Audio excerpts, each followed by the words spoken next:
এই গাছটা এমন একটা ভয়াবহ গাছ যেটা নিজেই অক্সিজেন কেড়ে নেয়। ফলে আমাদের চারপাশে এমনি তো অক্সিজেন নাই, একটা আবদ্ধ পরিবেশ। আমাদের দেশটা ছোট দেশ, দেশ গ্রামেও এখন কিন্তু অনেক বিল্ডিং হওয়াতে দিন দিন পরিবেশটা কিন্তু আমরা দেখতেছি গরম হয়ে যাচ্ছে। ওয়ার্ল্ড ক্লাইমেটটা দিন দিন চেঞ্জ হয়ে যাচ্ছে। এটা আমাদের জমিনের পানিগুলো চুষে নিচ্ছে। এই পানি চুষে নেওয়ার কারণে আমরা প্রচণ্ড পানির যে খরার যে আশঙ্কা করা হয়, খরা লেগে গেলে এটা ভয়াবহ আকার ধারণ করবে। এবং এই গাছের নিচে যদি কোনো ক্ষেত থাকে সেখানে কোনো ফসল ফলতে পারে না। এই গাছের পাতা এত পরিমাণ পাওয়ারফুল, এখানে যে কোনো মাছ যদি পুকুরের মধ্যে থাকে ওই পাতাগুলো পড়লে মাছ পর্যন্ত মরে যায়। ইউক্যালিপটাস গাছ নামে একটা যে গাছ রয়েছে, এই গাছের কারণে আমাদের অনেক গ্রামগঞ্জের মানুষ কষ্ট পাচ্ছে। ইউক্যালিপটাস গাছ নামে যে গাছটা আছে, এর কষ্টের কারণে অনেকে হয়তো প্রতিবাদ করতে পারে না। আপনার জায়গায় আপনি গাছ লাগিয়েছেন, শরীয়তের দৃষ্টিকোণে গাছ লাগানো অত্যন্ত সওয়াবের কাজ। এটা একটা সাদাকায়ে জারিয়া, যেই সওয়াবটা চলমান থাকবে এমন একটা সওয়াবের কাজ হচ্ছে গাছ লাগানো। তো এই গাছ আপনি লাগাবেন, নিশ্চয়ই আপনি উপকারী গাছ লাগান। কেমন গাছ লাগাবেন? যেমন আমরা গাছ লাগাতে পারি, আপনি ফলের বিভিন্ন গাছ লাগাবেন। ফলের গাছগুলো লাগালে আপনার জন্য যেটা উপকার সেটা হচ্ছে আপনার এই ফল খেয়ে একটা পাখিও যদি খায়, এটাও আপনার জন্য ইন্তেকালের পরে সদকায়ে জারিয়া হবে। মানুষ খাবে, প্রতীক এসে হয়তো আপনার গাছের নিচে একটু বসবে, বিশ্রাম নিবে। প্রচণ্ড গরমের ভিতরে সে একটু বসলো, আরাম নিল, এগুলো সব সওয়াবের কাজ হবে।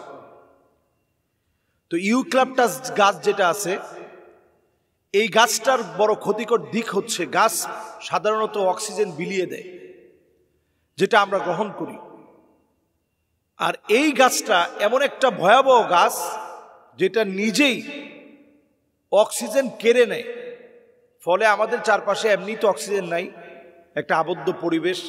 আমাদের দেশটা ছোট দেশ, দেশ গ্রামেও এখন কিন্তু অনেক বিল্ডিং হওয়াতে দিন দিন পরিবেশটা কিন্তু আমরা দেখতেছি গরম হয়ে যাচ্ছে। ওয়ার্ল্ড ক্লাইমেটটা দিন দিন চেঞ্জ হয়ে যাচ্ছে।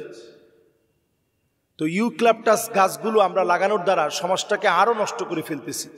এটা আমাদের জমিনের পানিগুলো চুষে নিচ্ছে। এই পানি চুষে নেওয়ার কারণে আমরা প্রচণ্ড পানির যে খরার যে আশঙ্কা করা হয়, খরা লেগে গেলে এটা ভয়াবহ আকার ধারণ করবে। এবং এই গাছের নিচে যদি কোনো ক্ষেত থাকে সেখানে কোনো ফসল ফলতে পারে না।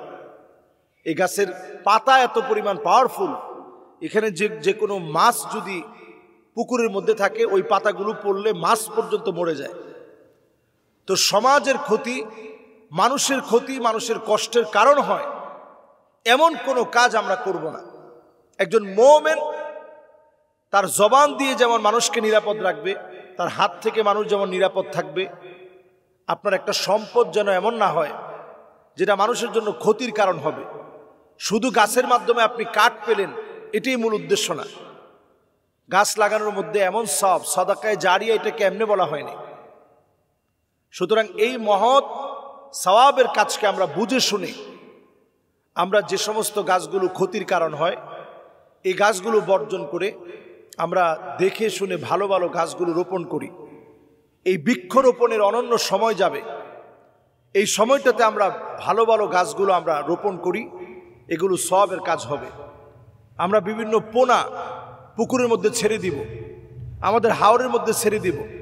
আপনার কাছে ১,৫০০ টাকা ৫,০০০ টাকা আছে, আপনি যদি বিভিন্ন হাওরের ভিতরে মাছ ছেড়ে দেন, পোনা ছেড়ে দেন, সদাকায়ে জারিয়া হিসাবে এই মাছগুলো দূর দারাজে ছড়ায় যাবে।